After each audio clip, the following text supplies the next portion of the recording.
Hi friends, welcome to my magical hands.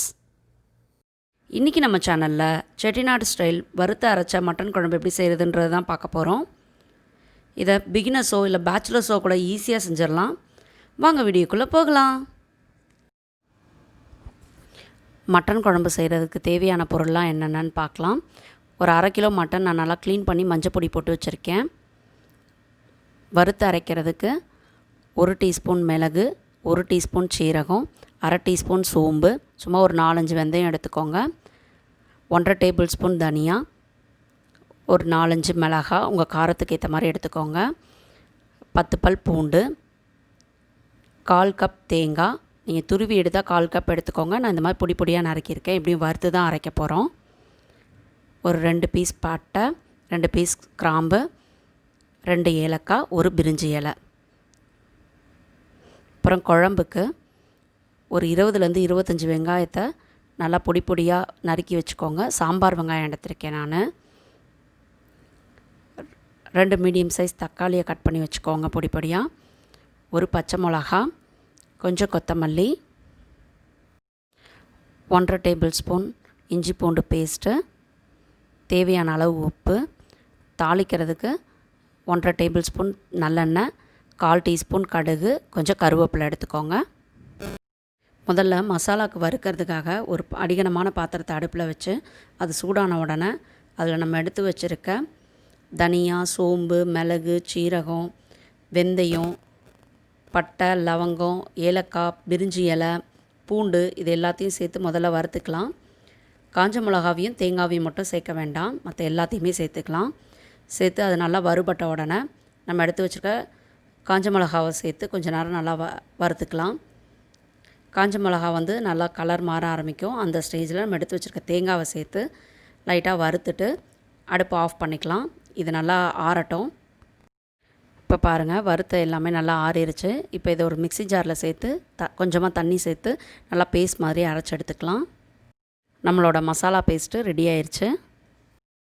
அடுத்து குழம்புக்கு வதக்கிறதுக்கு ஒரு குக்கர் அடுப்பில் வச்சுக்கலாம். அது சூடான உடனே அதில் நம்ம எடுத்து வச்சுருக்க நல்லெண்ணெய் சேர்த்துக்கலாம். எண்ணெய் சூடான உடனே தாளிக்கிறதுக்கு கடுகும் கொஞ்சம் கருவேப்பிலையும் சேர்த்துக்கலாம். கடுகு பொரிய ஆரம்பித்த உடனே நம்ம நறுக்கி வச்சுருக்க சாம்பார் வெங்காயத்தை சேர்த்து நல்லா வதக்கிக்கலாம். இதுக்கு சாம்பார் வெங்காயம் தான் ரொம்ப டேஸ்ட்டாக இருக்கும். அடுத்து நம்ம கீறி வச்சுருக்க பச்சை மிளகாயையும் சேர்த்து வதக்கிக்கலாம். வெங்காயம் நல்லா வதங்கின உடனே நம்ம எடுத்து வச்சுருக்க இஞ்சி பூண்டு பேஸ்ட்டை சேர்த்து நல்லா பச்சை வாசனை போகிற வரைக்கும் வதக்கிக்கலாம்.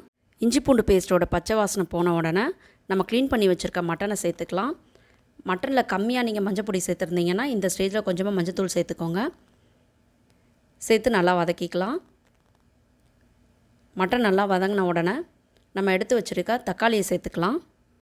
தக்காளியை சேர்த்து நல்லா மிக்ஸ் பண்ணிவிட்டு இப்போது இந்த குழம்புக்கு தேவையான உப்பை சேர்த்துக்கலாம்.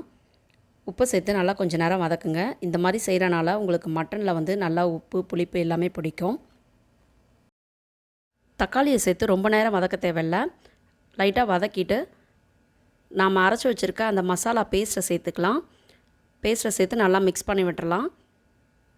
அடுத்து இந்த குழம்புக்கு தேவையான அளவுக்கு தண்ணி ஊற்றிக்கலாம். தண்ணி ஊற்றி நல்லா மிக்ஸ் பண்ணி விட்டுட்டு லைட்டாக கொதிக்கட்டும். அதில் நீங்கள் உப்பு, காரம் எல்லாமே செக் பண்ணிக்கலாம். சப்போஸ் உங்களுக்கு காரம் பத்தலைன்னா நீங்கள் மிளகாத்தூள், தனியாத்தூள் ஏதாவது சேர்க்குறதுனா சேர்த்துக்கலாம். கரம் மசாலா சேர்க்கணும்னு நினைக்கிறவங்க கூட இந்த ஸ்டேஜில் சேர்த்துக்கலாம். நான் அந்த மசாலாலேயே சேர்த்து அரைச்சிட்டனால நான் எதுவும் சேர்க்கலை. எனக்கு காரம் எல்லாமே கரெக்டாக இருக்குது. இந்த ஸ்டேஜில் மூடி இதை விசில் போட்டுக்கலாம். நல்லா ஒரு 10 12 விசில் விடுங்க. ஒரு 6-7 விசிலுக்கு அப்புறம் ஒரு தடவை எடுத்து செக் பண்ணிக்கோங்க. ஏன்னா ஒரு சில குக்கரில் சீக்கிரமாக வெந்துடும். எனக்கு 12 விசில் தேவைப்படும். இப்போ பாருங்கள், 12 விசிலுக்கு அப்புறம் அந்த ப்ரெஷர்லாம் குறைஞ்ச உடனே நான் ஓப்பன் பண்ணி பார்க்குறேன். பாருங்கள், நல்லா எண்ணெய் பிரிஞ்சு குழம்பு சூப்பராக ரெடியாக இருக்குது. லாஸ்ட்டாக பொடியாக நறுக்கின கொத்தமல்லியை சேர்த்துக்கலாம். சேர்த்து நல்லா மிக்ஸ் பண்ணி விட்டுறலாம். நம்மளோட chettinad ஸ்டைல் மட்டன் குழம்பு சூப்பராக ரெடி ஆயிடுச்சு பாருங்கள். இது இட்லி, தோசை, சாதம், சப்பாத்தி எல்லாத்துக்கும் ரொம்ப பெஸ்ட் காம்பினேஷனாக இருக்கும். நீங்களும் உங்கள் வீட்டில் ட்ரை பண்ணிவிட்டு எனக்கு எப்படி இருந்ததுன்னு கமெண்ட்டில் சொல்லுங்கள். இந்த வீடியோ உங்கள் எல்லாருக்கும் பிடிச்சிருக்கும்னு நினைக்கிறேன். இந்த வீடியோ பிடிச்சிருந்தா இந்த வீடியோவை லைக் பண்ணுங்கள், ஷேர் பண்ணுங்கள், மை மேஜிக்கல் ஹேண்ட்ஸை சப்ஸ்கிரைப் பண்ணுங்கள். பக்கத்தில் இருக்க பெல் ஐக்கானையும் அழுத்திடுங்க.